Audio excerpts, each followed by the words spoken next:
خدا ایک ہے، اس کی کوئی شکل و صورت نہیں، وہی سچا گواہ ہے۔ کوئی کمزور شخص تمہاری بے عزتی کرے تو اسے معاف کر دو، اس لیے کہ بہادروں کا کام ہی معاف کرنا ہے۔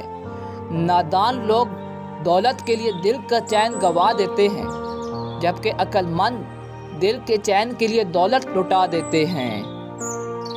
جو شخص محنت مزدوری کر کے اپنا پیٹ بھرتا ہے اس کی روح پاکیزہ ہوتی ہے، اور وہ اپنی زندگی سکھ اور آرام سے گزارنے کے علاوہ دوسروں کو فائدہ پہنچا سکتا ہے، اور پرماتما کے دربار میں اس کی سرخروئی ہوتی ہے۔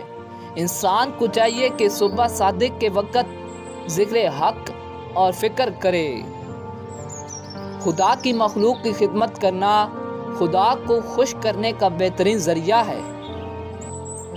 سب سے بہتر وراثت جو آئندہ نسلوں کے لیے چھوڑی جا سکتی ہے وہ اچھا چال چلن اور بلند کردار ہے۔ جو گناہ کا مرتکب ہوا اسے آدمی سمجھو، جو گناہ کر کے نادم و پیشما ہوا اسے ولی سمجھو، اور جو گناہ کر کے اترائے اسے شیطان سمجھو۔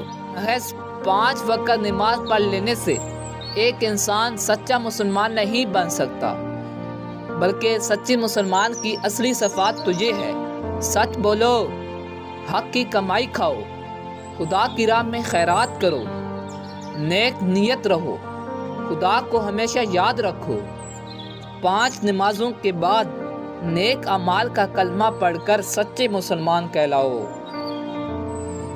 سب مذہب جن کی بنیاد خدا پرستی پر ہے سچے ہیں۔ مذاہب کا اصلی مطلب خدا سے سچی محبت ہے۔ بھوکوں اور محتاجوں کی خدمت سے زیادہ کون سا سودا اچھا ہے؟ اس کا نفع اگلی زندگی میں ملتا ہے۔ اگر دل میلا ہے تو سب کچھ ناپاک ہے، جسم دھونے سے دل پاکیزہ نہیں۔